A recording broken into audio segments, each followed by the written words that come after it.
Close your eyes and imagine a classroom at dusk. Desks glow with tablets. A low murmur of curiosity replaces the usual end-of-day fatigue. And a calm personal tutor bot sits quietly in every learner's device, watching patterns, asking questions, and adjusting challenge like a world-class coach. This is not about replacing teachers. It's about amplifying learning with adaptive curricula and mastery checks that respect how brains actually learn. The secret is simple and powerful. Meet each student at the edge of understanding, not above it and never below it. Start with the spine of the system, an adaptive curriculum that is modular, diagnostic, and dynamic. Instead of a single linear march through a chapter, the course is split into microskills with clear learning objectives. Not Algebra 1 as a wall, but solve one-variable linear equations, interpret slope, generalize rate of change. Each microskill has a knowledge model, a map of prerequisites, common misconceptions, and transfer pathways to future topics. The personal tutor bot reads this map the way a GPS reads city streets. If a learner stumbles on fraction operations, the bot doesn't keep blasting forward into linear functions. It reroutes with targeted practice,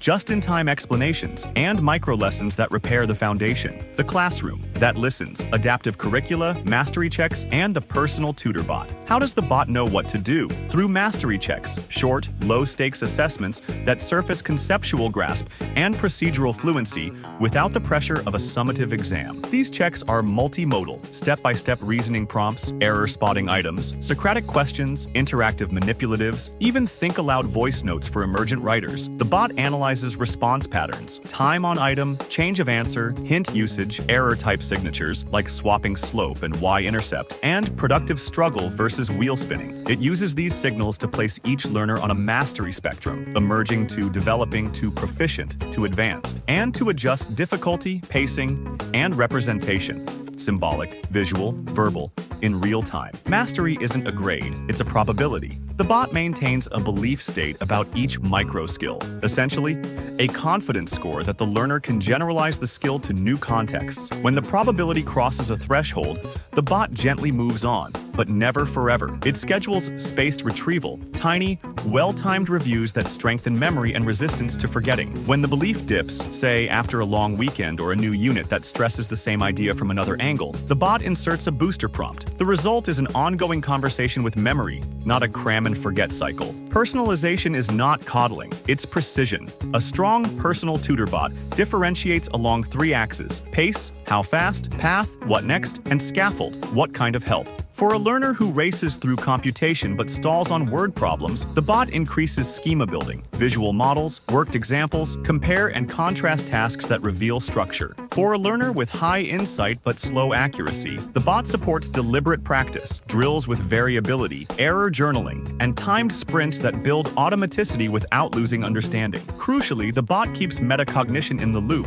It asks, why did you choose this step? What would prove you're right? Where else does this idea appear? Turning answers into explanations and explanations into transfer. The craft lives in feedback. The best systems give actionable, immediate, kind feedback. Not wrong, but check the sign when subtracting negatives. Try modeling with a number line. Not try again, but pause and label each quantity. What is changing? What is fixed? Feedback is specific, naming the step. Process-focused, how to improve, and short, so it's used. The bot also knows when to stop. Too much help produces dependence. It times fades, moving from worked examples to completion problems to independent practice, so learners own the skill. Motivation is a design problem, not a character trait. Tutor bots support autonomy, competence, and relatedness, the three legs of intrinsic motivation. They offer choice, pick from 3 problem contexts, track growth, you improved your evidence explanations by 22%, and connect purpose, this skill, powers your game design project. They invite reflection, what trick helped today, and normalize productive struggle. Most coders debug for hours, you're doing the real work. By turning progress into a story, they make effort visible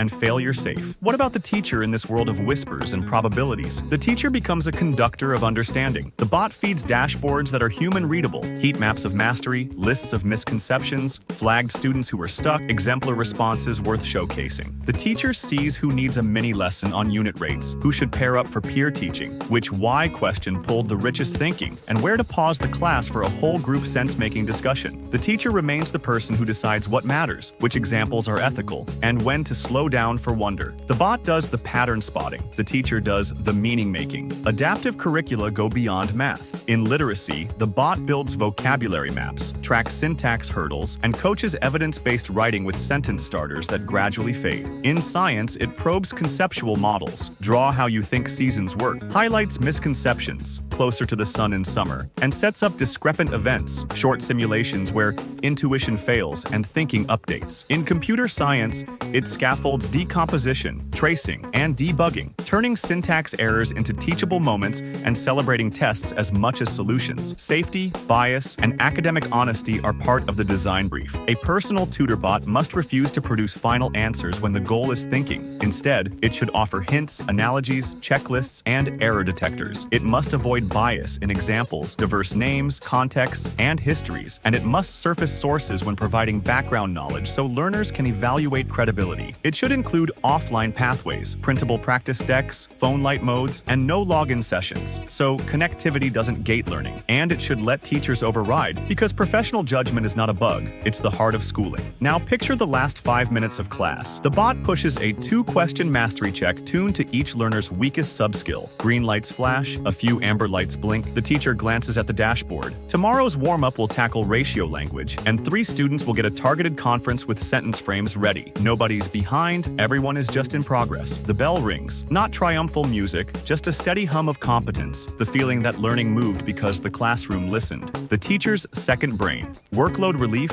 equity and access, and high-impact content ideas for education creators. If part 1 was about learning, this is about labor. Teaching has always been a thinking profession buried under paperwork. The promise of AI assistance is to become a second brain that reduces administrative drag, scaffolds high-quality materials, and protects the teacher's most precious resource, attention. In this world, workflows are redesigned so every hour buys the most learning and the least busy work. Schools need open content pathways, OER alignment, Creative Commons assets, and district share exchanges so quality doesn't depend on subscription tiers. Vendor tools should offer transparent pricing, no surprise upsells, and data out so districts can switch without losing student history. The metric isn't AI adoption, it's opportunity created. Finally, the Teacher's Day, reimagined. Morning, 5 minutes to tune a warm-up from last night's heat map. Mid-class, the bot handles Socratic nudges while you run a mini-lesson for a flagged group. Afternoon, the assistant drafts feedback, you personalize 3 lines each, and everything goes home in clear language with translation.